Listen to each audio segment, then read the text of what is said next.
A paz do Senhor Jesus Cristo, amados queridos irmãos, tudo bem com vocês? Então, vamos dar seguimento à nossa aula de antropologia, a nossa quarta aula. Vamos finalizar, né? E, e já, claro que depois dessa aula será a avaliação, né? Então, conforme a gente veio parando, né? Falamos sobre algumas teorias, a teoria da evolução. Falamos sobre a teoria da origem da alma, né? E, e falamos também sobre a questão do, da questão psicológica, né? Dos aspectos da personalidade. Nós também falamos sobre a questão do que é ser a imagem e semelhança de Deus, né? Que não é uma questão de corpo, forma, mas é uma questão de atributos, né? De características dos atributos comunicáveis de Deus ao homem, né? Falamos também sobre a questão da como o homem foi formado, né? Dentro de uma ordem divina e não humana, né? Que o texto de Gênesis 2:7 ela tem uma abordagem linguística antropomórfica, não se tem uma literalidade da forma como o homem foi feito, né? A questão do pó da terra, o homem foi feito um boneco de barro.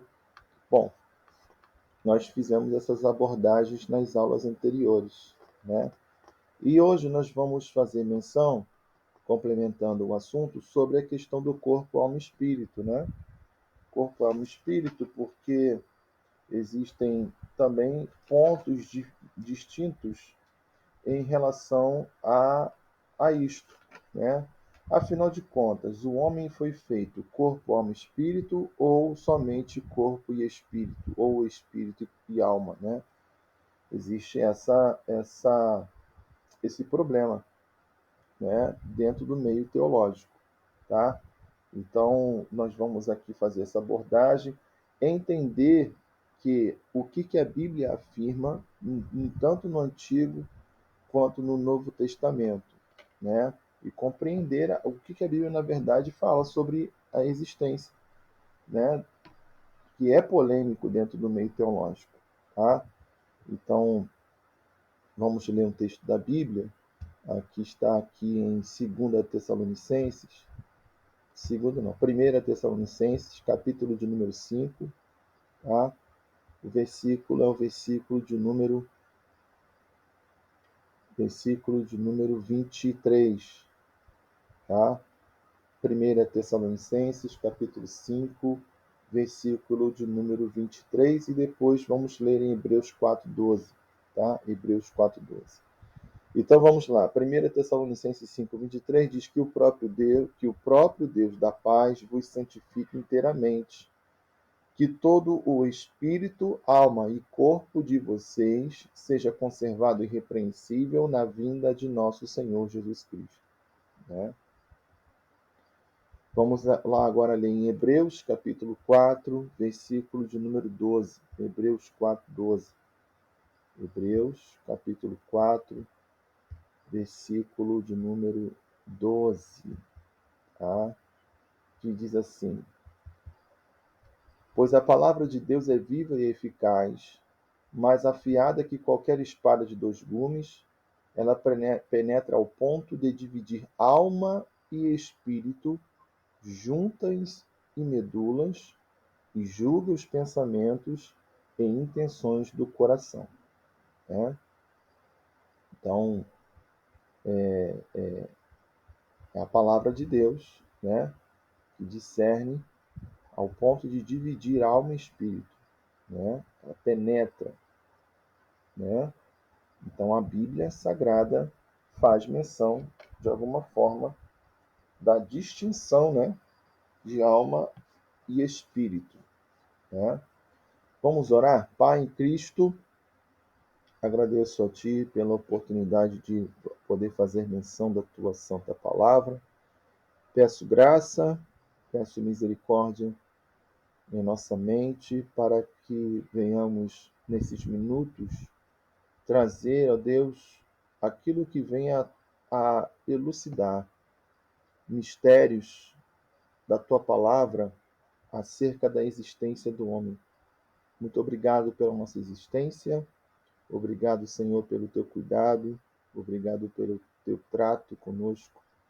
E que a tua mão nunca falte para conosco. Senhor, tu és o nosso pastor. Por isso nós rogamos a ti graça e misericórdia. É esta oração que te faço no nome de Jesus. Amém e amém. Gente, deixa eu abrir aqui o módulo, tá? Eu tô com o arquivo, né? O arquivo aqui. Então, vamos iniciar falar sobre a triunidade do homem, tá? A triunidade do homem. Eu vou fazer a abordagem do módulo, tá? Aqui no nosso módulo, na página.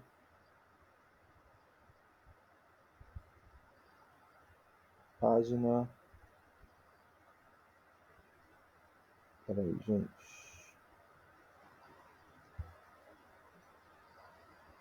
Temperamento.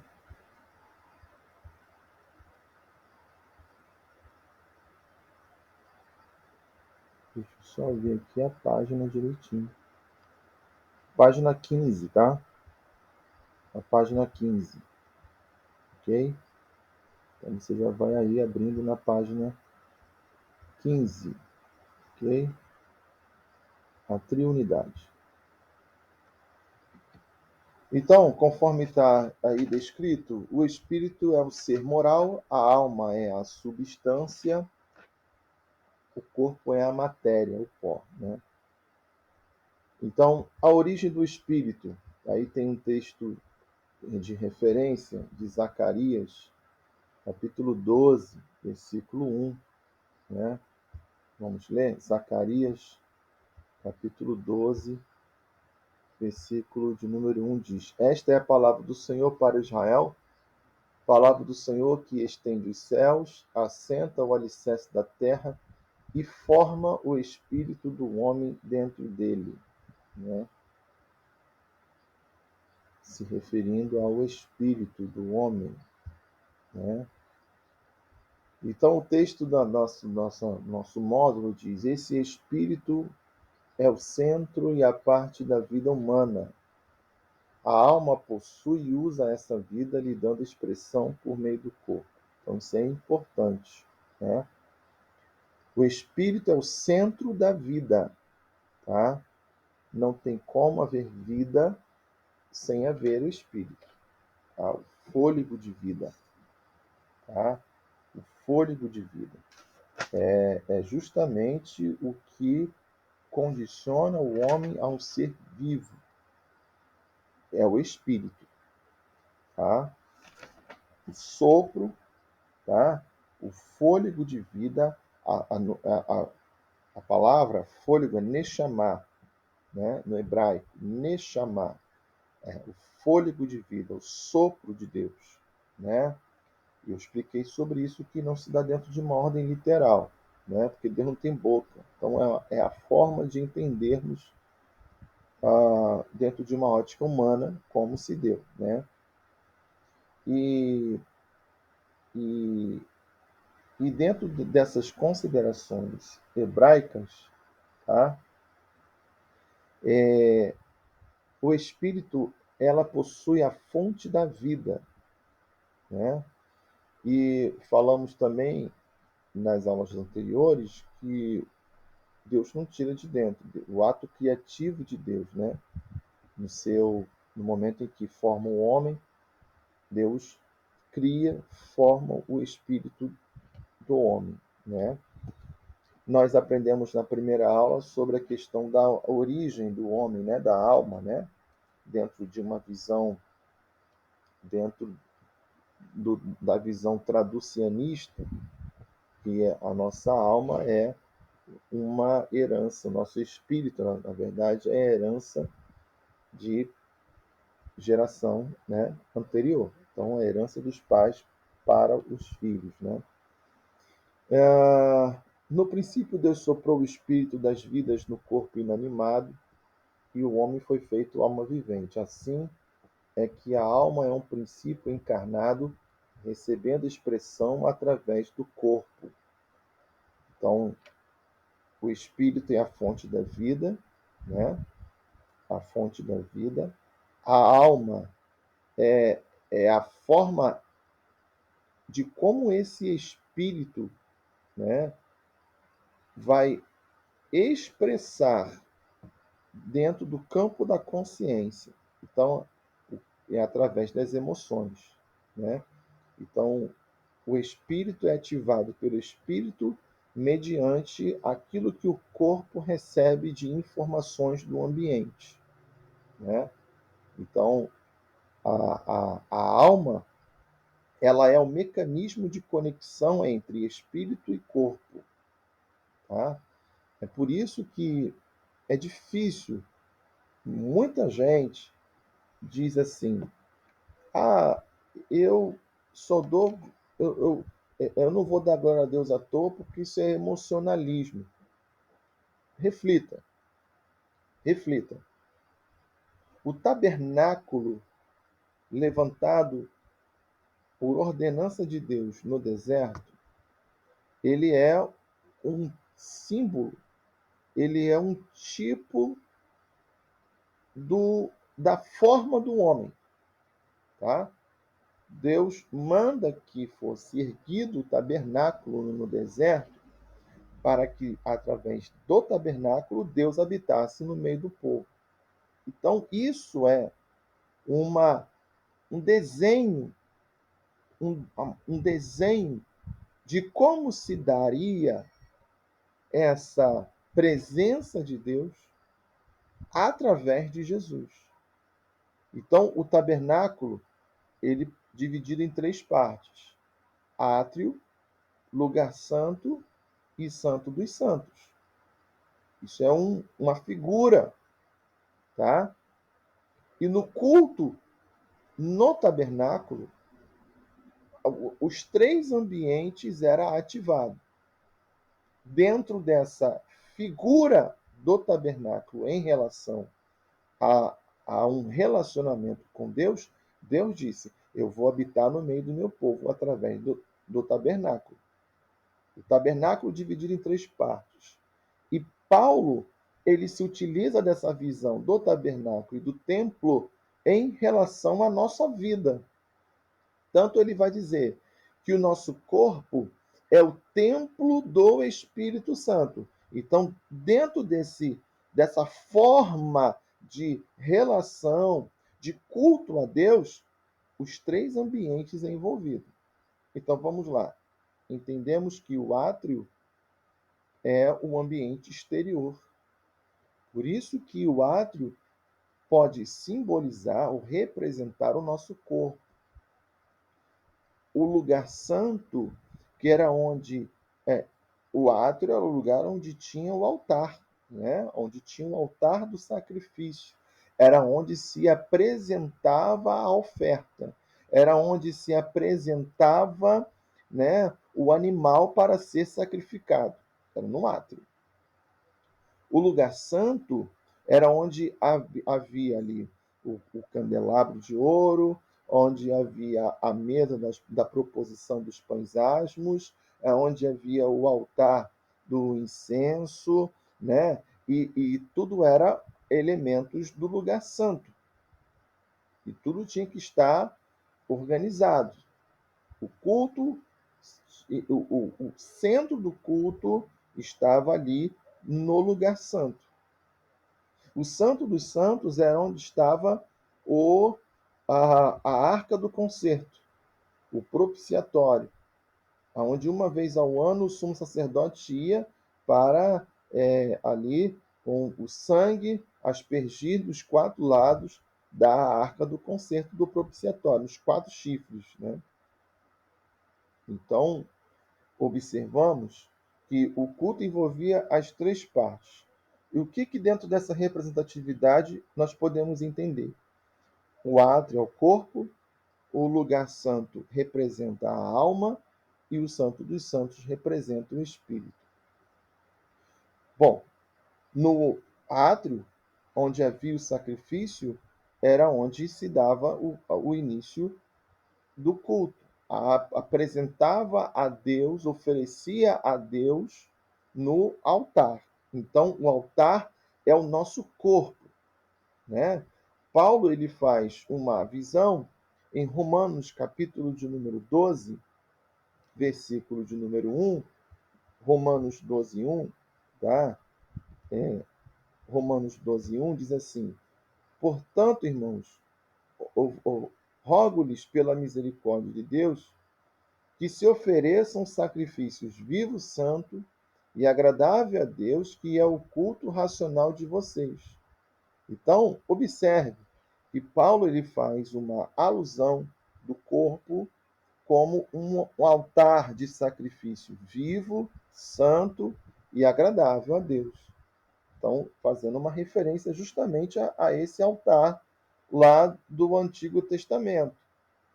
No lugar santo é onde se apresentava os pães asmos, um pão sem fermento, representando ali um elemento, um alimento, né, que expressava algo puro, sem fermento, que o fermento representa o pecado, quer dizer, sem pecado, e onde estava ali o candelabro, quer dizer, o ambiente era iluminado.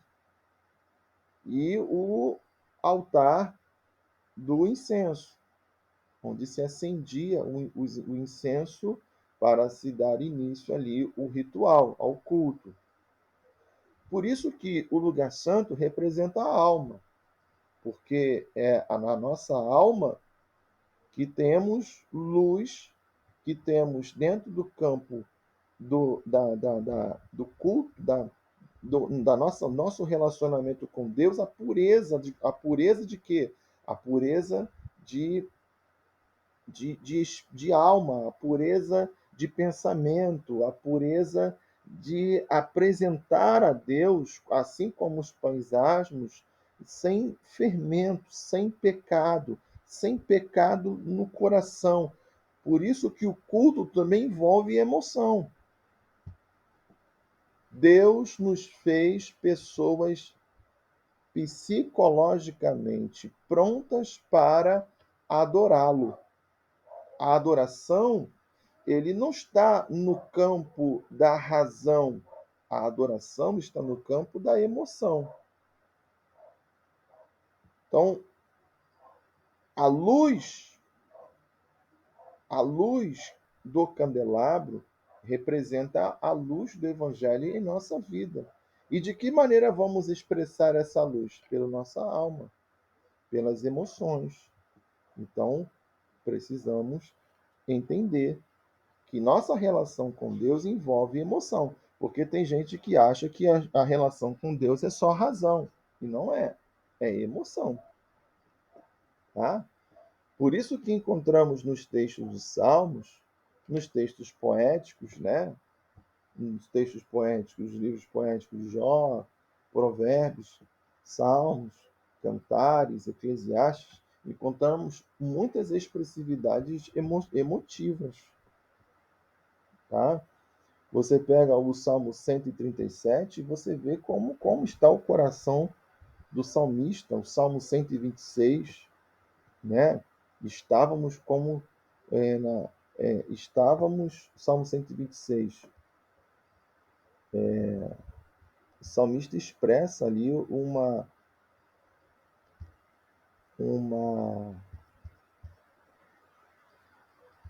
a sua emoção, né? Emocionalmente. Salmo 126.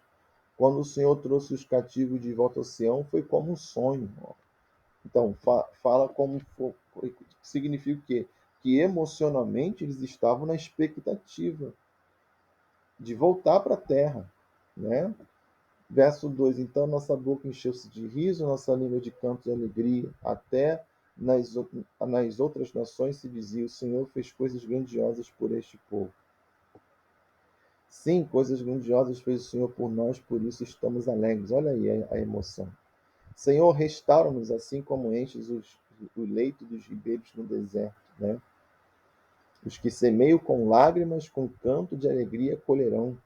Aquele que sai chorando enquanto lança a semente voltará com canto de alegria trazendo seus feixes. Então, emoção faz parte do culto, querido. Chorar, se alegrar, sorrir, né? Faz parte do culto de adoração, né? É na alma que se expressa a verdade, né? É na alma que se expressa o verdadeiro culto, né? Então é de suma importância se ter essa compreensão da expressividade da alma, que é através da alma que temos luz, né? E o Espírito? O Espírito é a habitação do Espírito Santo. O Espírito Santo habita em nosso espírito, porque dentro dos fatores da, dos atributos, né, das faculdades do espírito, o espírito é a fonte de consciência, tá? O espírito é a fonte de consciência. O espírito é fonte de consciência e fé, né? Quer dizer, a consciência ela está conectada à razão, é o entendimento que temos de nós mesmos, de nossa existência, né? É a conexão que temos de nós mesmos, é a consciência, é a ideia, é a capacidade de entender que estamos vivos, né? É a consciência, né? E de maneira inata nós temos essa consciência, é o raciocínio, é a capacidade de processar as ideias, é a capacidade de discernir as coisas, é através do raciocínio, certo?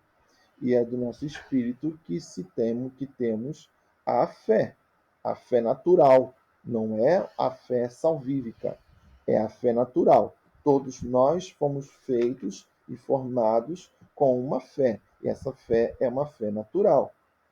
A fé salvífica é a fé que vai se manifestar através do entendimento do Evangelho de Cristo e mediante a ação do Espírito Santo, convencendo, confrontando o homem do pecado, da justiça e do juízo. Ok? Então, nós precisamos entender que dentro dessas composições, o culto envolve as três áreas: espírito, consciência, alma, sentimentos e emoções, e o corpo, que é em relação à expressividade. Aproveitando aqui e virando a página, as faculdades distintas do homem. Vamos lá. Quais são as faculdades do espírito? Já falei. Fé e consciência. Quais são as faculdades da alma? Intelecto, sentimento e vontade. Tá? Por isso que quando nós estamos emocionalmente abalados, a nossa forma de entender as coisas fica um tanto quanto prejudicada, porque o nosso intelecto é parte da nossa alma. O corpo, quais são as faculdades do corpo? São as cinco, os cinco sentidos: visão, audição, olfato, paladar e o tato. Ok? São as cinco visões. Então, recapitulando,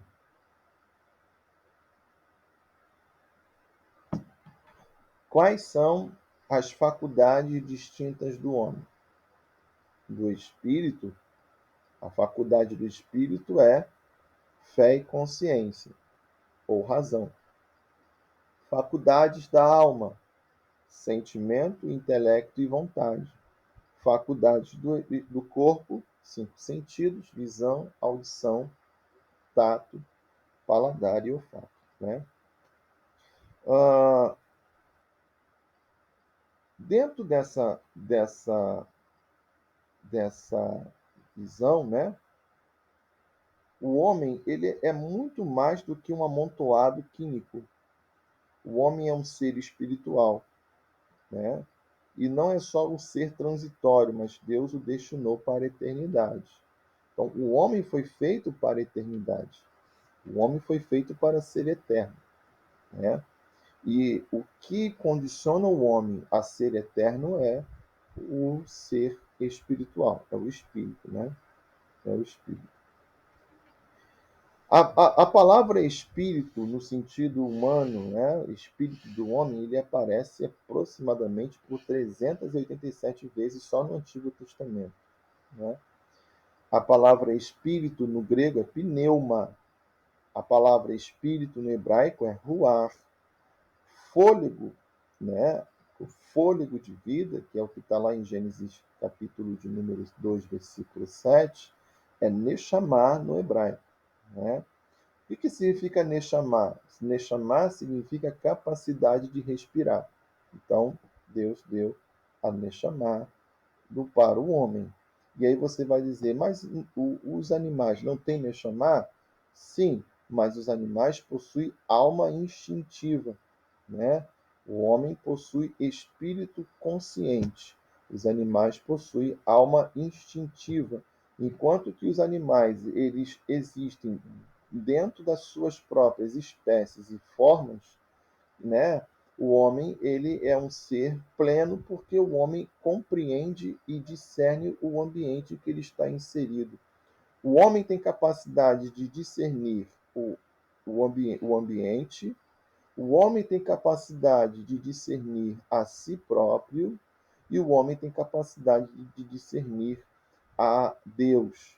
Paulo, ele diz lá em Romanos, capítulo de número 1, a partir do versículo 19, que nenhum homem é inexcusável, quer dizer, todos têm capacidade de observar e entender o ambiente, entender que através de toda a criação existe um Deus, né? Então, essa capacidade é a capacidade inerente ao homem, mediante o seu espírito, tá? Então, o espírito é o âmago e a fonte da vida do homem, enquanto que a alma possui esta vida e lhe dá a expressão por meio do corpo, né? Assim, o espírito é a alma encarnada por um espírito humano que recebe expressividade mediante o corpo. A alma sobrevive à morte porque o espírito o adota de capacidade. Por isso, a alma e o espírito são inseparáveis, né? Vamos ler alguns textos aqui.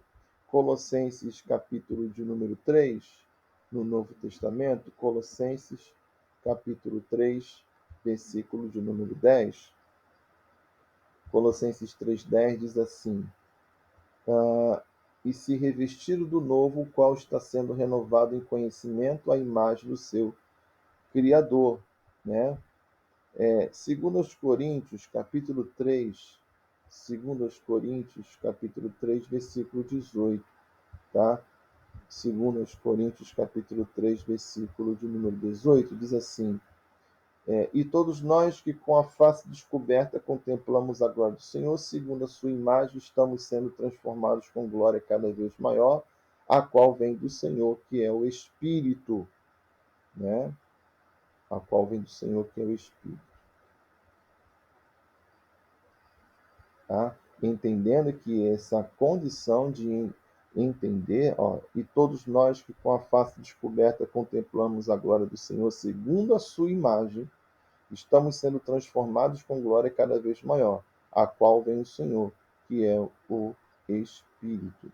No caso, está se referindo à condição de contemplar a glória de Deus, não de maneira natural, mas contemplar a glória do Senhor mediante o Espírito Santo, tá? Que vem do Senhor, tá bom?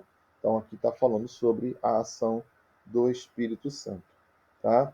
Então entendemos que o espírito humano é a obra do Criador. Entendemos que o espírito distingue o homem, conforme nós falamos, né? Que o espírito é canal através do qual o homem pode conhecer a Deus e as coisas inerentes ao seu domínio, né? Já falamos sobre isso. O espírito do homem, quando se torna morada do Espírito Santo, torna-se centro de adoração e oração, né? Cântico, bênçãos e de serviço. Ok? Terceiro ponto, o Espírito identifica a natureza do homem. Então, o Espírito humano, representando a natureza suprema do homem, rege a qualidade de seu caráter. Se o homem não tiver domínio, seu espírito é destronado, isto é, o homem torna-se vítima dos seus maus sentimentos e apetites naturais. Está se referindo quando o espírito do homem ele não tem um encontro com o Espírito Santo, né? Então ele se torna vítima dos seus maus sentimentos. Por quê? Dentro do campo natural, a natureza humana ela não somente corrompe o corpo ou a alma, mas a natureza do pecado corrompe corpo, alma e espírito. Por isso que no texto de 1 Tessalonicenses, capítulo 5, versículo 23, Paulo exorta a igreja para que santifique o quê? O espírito, alma e corpo. Tá? Então, existe na Bíblia, a Bíblia chama de carnais, homens que não santificam a sua consciência, que não santificam o seu espírito. E a Bíblia chama, existem algumas nomenclaturas que a Bíblia vai denominar essas condições. Por exemplo, em Provérbios 16, 18, a Bíblia fala do espírito altivo. Em Isaías 19, 14, o espírito perverso. No Salmo 106, verso 33, chama de espírito rebelde. Provérbios 14, 29, chama de espírito impaciente. Gênesis 41, versículo 8, chama de espírito perturbado. Isaías 57, versículo 15 e Mateus 5, 3, chama de espírito contrito e humilde. Romanos 8, 15, espírito de escravidão. Números 5,14 chama de espírito de inveja. Então, são algumas nomenclaturas que vão descrever acerca da natureza do pecado em relação ao espírito do homem. Porque tem um conceito errado de que o espírito ela é santa, é santo. Não é. O espírito do homem é corrompido pela natureza do pecado, né?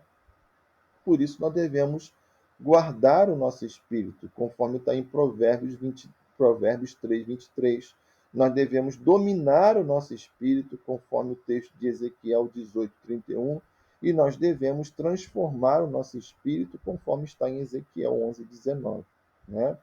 Então, dentro do campo da regeneração, a nova vida espiritual dada por Deus ao homem que crê em Cristo, dando ao homem a condição de ser espiritual. Quer dizer, você vê em João capítulo 3, versículo 8, Jesus falando sobre o nascer da carne, nascer da água e do espírito, né? Então, essa condição de nascer do espírito é a condição dada por Deus ao homem de se tornar um homem espiritual e discernir as coisas espirituais. Não tem como o homem discernir as coisas de Deus sem que o homem seja de Deus, e o homem só pode ser de Deus quando ele é transformado no seu espírito. Tá? Lá em João, capítulo 20, versículo 22, também você tem essa outra referência. Ok? Agora vamos falar sobre a alma do homem. A alma, a palavra hebraica alma, no hebraico é nepesh. Ele aparece cerca de 755 vezes só no Antigo Testamento. Tá? No grego, a palavra é psique. E no Novo Testamento, essa palavra aparece 101 vezes no Novo Testamento. Então, a alma é uma entidade espiritual incorpórea que pode existir dentro do corpo ou fora dele. A alma é um espírito que habita um corpo ou nele tem estado como as almas dos que tinham sido mortos. Por causa da palavra de Deus e pelo testemunho de Jesus Cristo, há duas ideias acerca da alma. Então, a tricotomia e a dicotomia. Né? Então, dentro desse conceito da tricotomia é a existência de espírito, alma e corpo. Da dicotomia é a existência de alma ou espírito e corpo. Por isso que é dicotomia. Então, dicotomia é a interpretação que segue o princípio de que há apenas dois elementos essenciais na constituição do homem, corpo e alma. Segundo esta interpretação, a alma contém duas substâncias. A alma se sente e recorda, espírito que tem consciência e conhecimento de bens. Então, a dicotomia faz uma composição unilateral dentro desses aspectos de consciência, fé, intelecto e sentido e sentimentos, né? Dentro de uma mesma substância incorpórea que é a alma ou o espírito, né? Dentro de uma mesma. Para eles não para quem é dicotômico, a Bíblia no Antigo Testamento você não encontra uma distinção entre espírito e alma. Isso vem do Novo Testamento, tá? Porque até mesmo dentro da visão judaica, para o judeu, o homem é dicotômico, o homem não é tricotômico. Então, para o judeu, o homem é composto de corpo e espírito, ou espírito e corpo, tá? Então, é discutido, é polêmico, porém, é óbvio de que a Bíblia ela não se aprofunda acerca desse assunto. No Antigo Testamento você não vai encontrar riquezas de textos que venham a discernir sobre a tricotomia. Você vai encontrar no Novo Testamento, tá? A tricotomia, o homem compõe-se de três partes ou elementos essenciais que vêm a ser espírito, alma e corpo. O corpo é a matéria, né? Sua constituição dentro a corpo é matéria da sua constituição. A alma é o princípio da vida animal que o homem possui em comum com os irracionais, e ela pertence ao entendimento, emoção e sensibilidade. No hebraico, nepes, no grego, psique. O espírito é o princípio do homem racional e da vida imortal. Possui razão, vontade e consciência e se estende à eternidade após a morte do corpo, no hebraico, ruach, no grego, pneuma. Então, essa é a distinção entre dicotomia, né, e tricotomia. A Bíblia, no Antigo Testamento, não se tem referência de distinção entre alma e espírito. Então, no Antigo Testamento, alma e espírito é a mesma substância, mas no Novo Testamento ela faz menção, né, do espírito, alma e corpo. O espírito traz a percepção de Deus, a alma traz percepção de si próprio, e o corpo traz percepção do mundo, ok? Agora sobre o corpo do homem. A palavra corpo no grego é soma, tá? No hebraico é sarx ou basar, sher. Apesar da queda do homem, o corpo é parte de suma importância para Deus e deve ser preservado segundo diz as Escrituras Sagradas. Então, o corpo é importante. Eu já vi muito crente dizer que o corpo é a parte que não presta. Negativo. O corpo é importante, sim, tá? Tanto que o corpo vai ser transformado na glorificação da carne, né? Paulo ele fala lá em 1 Coríntios capítulo 15, a partir do versículo 51, ele fala sobre a glorificação da carne do justo. Então, o corpo é parte importante, sim, para Deus. Paulo chama o corpo de templo do Espírito Santo. Então, por que chamar o corpo de parte imprestável, sendo que, até porque, na realidade, a natureza do pecado, ela não está dentro de uma condição, dentro de uma essência especificamente do corpo, mas dentro de uma condição da natureza que envolve consciência, sentimento e ações, tá? Então, é importante entendermos que o corpo ele é importante para Deus, tá? Então, por exemplo, o nosso corpo é um complexo. O nosso corpo é uma composição totalmente complexa. E isso é uma coisa que impede que venhamos a entender que o corpo foi feito por uma questão evolutiva ou de um acaso. São muitos, são muitos o sistema do corpo humano é um conjunto complexo de funcionalidade, né? E por isso não tem como entender que não foi através de um autor, de um Deus, de um Criador, né? Que formou tantos detalhes o corpo humano.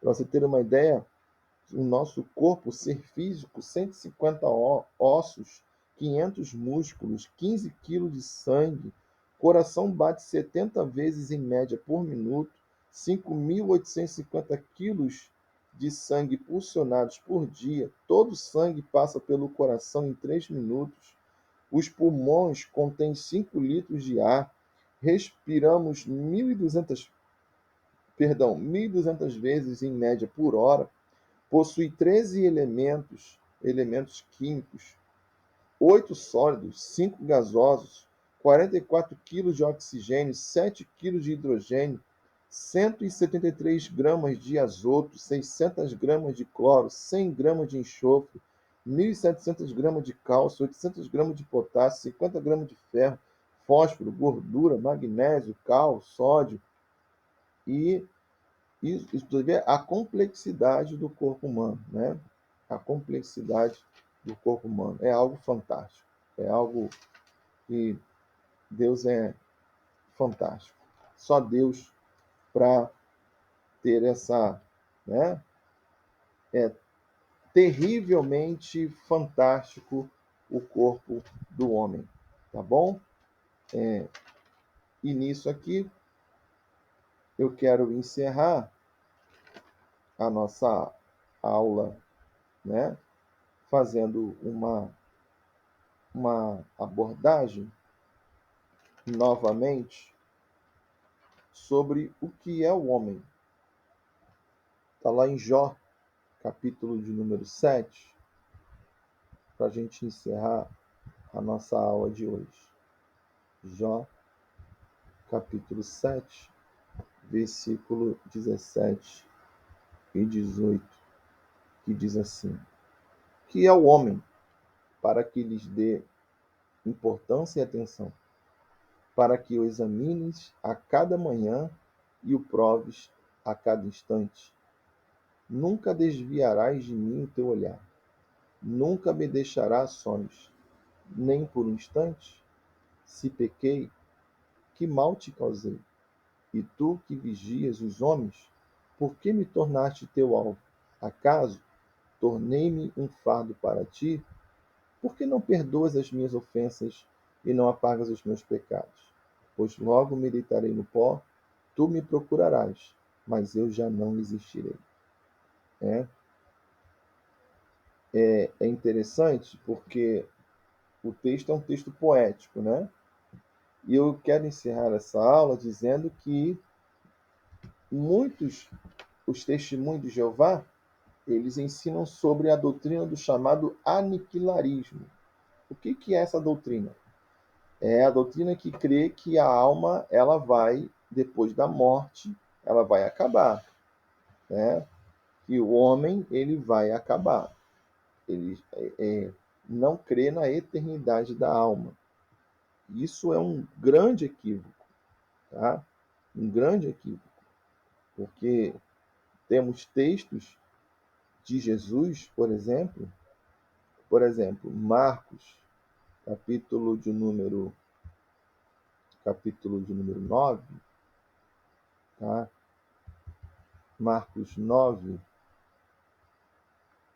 42, para a gente entender acerca da eternidade. A alma não vai aniquilar. Se alguém fizer tropeçar um desses, Marcos 9, 42, se alguém fizer tropeçar um desses pequeninos que creem em mim, seria melhor que fosse lançado no mar com uma grande pedra amarrada no pescoço. Se a sua mão o fizer tropeçar, corte. É melhor entrar na vida mutilado do que tendo duas mãos e ir para o inferno, onde o fogo nunca se apaga. Onde o seu verme não morre e o fogo não se apaga. Né? Então, ora, se o castigo é eterno, então significa que a condição de existência espiritual do homem também é eterna. Né? Então, a ideia dos testemunhos de Jeová é que o homem sendo lançado no inferno, a alma vai acabar. Não, negativo. Isso é Jesus que está falando. né? Isso é Jesus que está falando. Então, a alma, né, ela vai permanecer eternamente no inferno, em sofrimento, tá? Em sofrimento. Não vai se aniquilar, tá? Apocalipse, Apocalipse, capítulo 20, versículo 13. O mar entregou os mortos que nele havia, e a morte e o Hades entregaram os mortos que nele havia, e cada um foi julgado de acordo com o que tinha feito. Então a morte e o Hades foram lançados no lago de fogo. O lago de fogo é a segunda morte.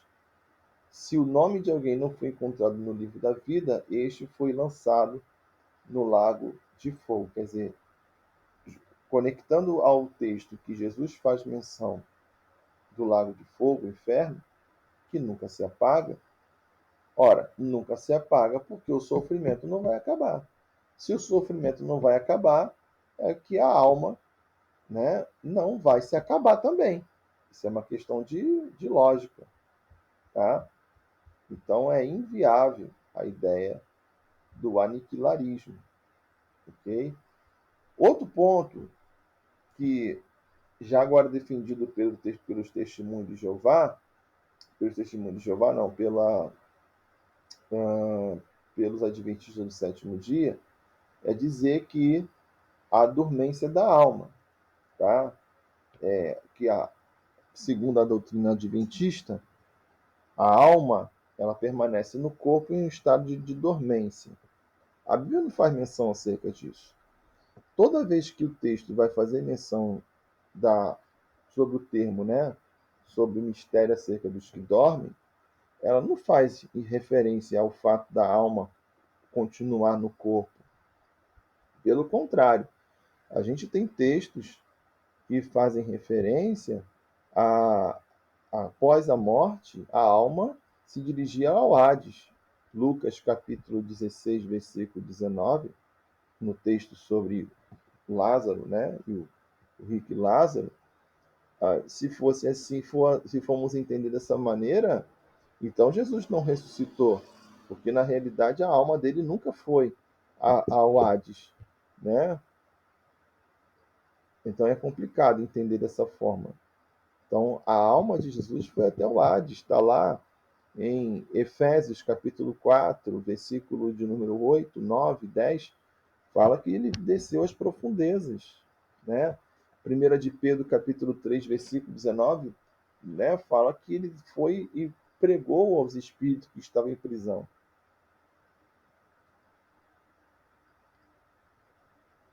Se referindo a Jesus, o seu espírito, né, indo até o Hades. E Paulo diz que como Cristo, assim, ele é a primícia dos que dormem. Lá em 1 Coríntios 15, Paulo diz, ora, se Cristo é a primícia dos que dormem, assim como Cristo traçou esse caminho, todo crente em Cristo, quando morre, segue também. Só que não mais para baixo, né? Para o Hades.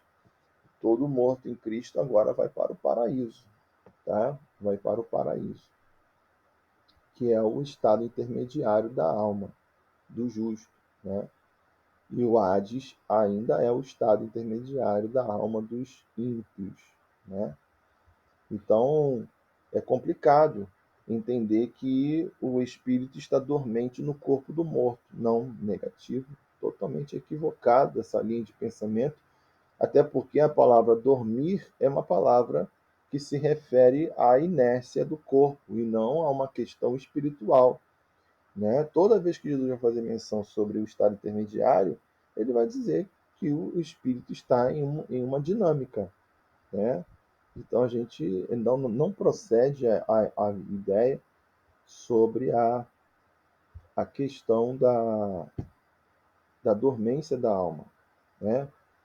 E outro ponto agora voltamos sobre os testemunhos de Jeová, que diz que o sangue é a vida. e por isso eles não doam sangue. É outro equívoco. Por quê? Porque o texto de Levítico o texto que se refere a três características da lei. A lei de Deus, ela não envolve somente os princípios espirituais da relação humana com Deus, mas Deus se preocupa com o corpo, se preocupa com as emoções e se preocupa com a consciência espiritual. Então, a lei envolve corpo, alma e espírito. As leis, 613 leis, elas são leis que envolvem corpo, alma e espírito. Quando diz que o sangue é vida, né? Vamos lá para o texto. Vamos para o texto. Deixa eu filtrar aqui, né? Deixa eu só localizar aqui precisamente.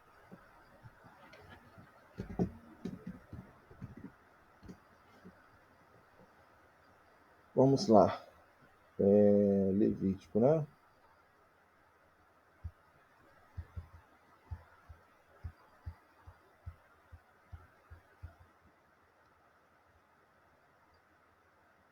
Vamos lá. Pá, pá, pá, pá, pá.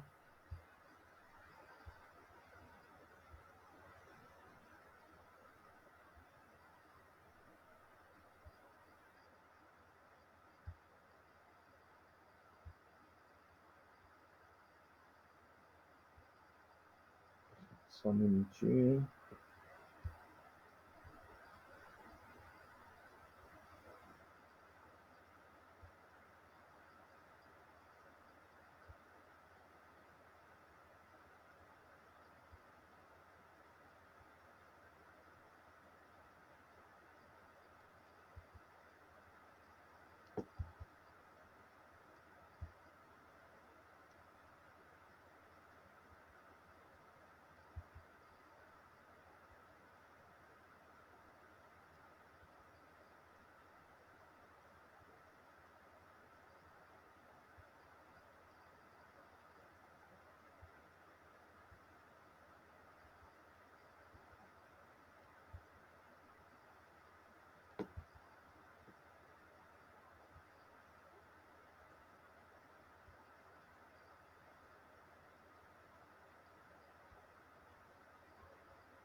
Levítico 17:11, tá? Levítico 17:11. Pois a vida da carne está no sangue, e eu o dei a vocês para fazerem propiciação por si mesmos no altar. É o sangue que faz propiciação pela vida. Por isso digo aos israelitas: nenhum de vocês poderá comer sangue, nem também o estrangeiro residente. Qualquer israelita ou estrangeiro residente que caçar um animal ou ave que se pode comer, derramará o sangue e o cobrirá com terra, porque a vida de toda a carne é o seu sangue.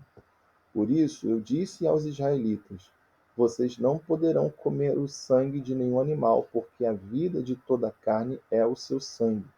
Todo aquele que o comer será eliminado. Então, por que que Deus determina não consumir sangue de animais?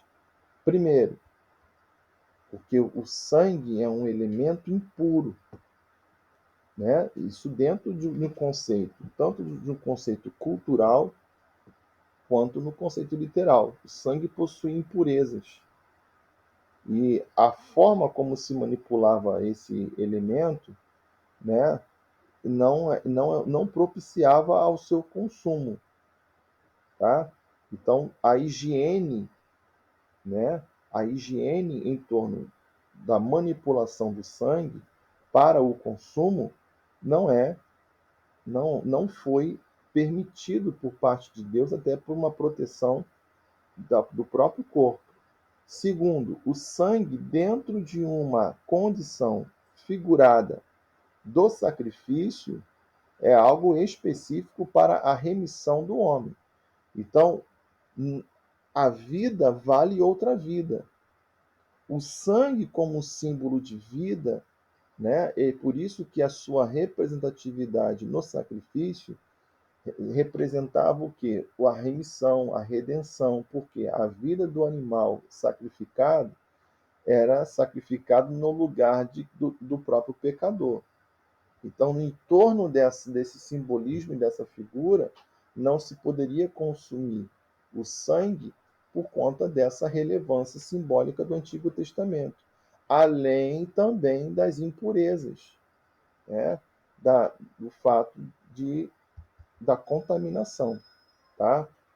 Então, os testemunhos de Jeová pegam esses textos e trazem uma doutrina que não se pode doar sangue, porque eles dizem que o espírito está no sangue. É totalmente equivocada essa ideia, totalmente fora de uma ideia bíblica. Em momento algum, Deus diz que a vida, o espírito está no sangue. Deus está dizendo se, que o sangue é parte do funcionamento da vida. O teu corpo, o sangue é a vida no sentido prático, no sentido funcional dentro do organismo. E por isso não se deve consumir nenhum sangue de animal pela sua impureza e pela sua representatividade em torno da remissão, da redenção. Por isso que Deus abomina o uso do sangue para fins de consumo, né? E em momento algum Deus diz que o sangue é o espírito. É a forma de linguagem de dizer que a vida de toda a carne é o seu sangue. Claro, se o teu organismo está em funcionamento, o sangue percorre por todo o corpo. Isso é uma forma de linguagem, é uma forma de expressar que o corpo saudável tange ao sangue, né? E por isso Deus repreende o povo para que não venha consumir o sangue, porque isso também era uma prática pagã, era uma prática pagã. Até o próprio canibalismo, né? Era uma prática, o sacrifício de homens, né? O sacrifício de crianças era uma prática do paganismo, né? E Deus repreende o povo porque isso, sendo uma prática comum dentro do sistema da antiguidade, para a adoração de divindades, né? Deus repreende o povo de Israel para não cometer a mesma prática do uso, do consumo do sangue em relação ao povo de Israel, para distinguir o povo de Israel dos demais povos, ok? Mas em momento algum Deus diz que o sangue é o espírito, tá? Isso aí é uma falácia que os testemunhos de Jeová se utilizam e eles não doam sangue por causa disso, né? Deixa a pessoa lá morrer, mas não doam sangue. Tá bom, gente? Qualquer dúvida, eu vou encerrar por aqui. Vocês podem me entrar em contato, dar um retorno, tá? Desculpa aí a demora por mandar para vocês e eu vou mandar a prova para vocês fazerem em casa, tá? E aí vocês marcam um dia para me entregar, tá bom? Deus abençoe vocês. Eu vou mandar pelo WhatsApp, tá bom? Fiquem na paz do Senhor Jesus e até a próxima. Deus abençoe.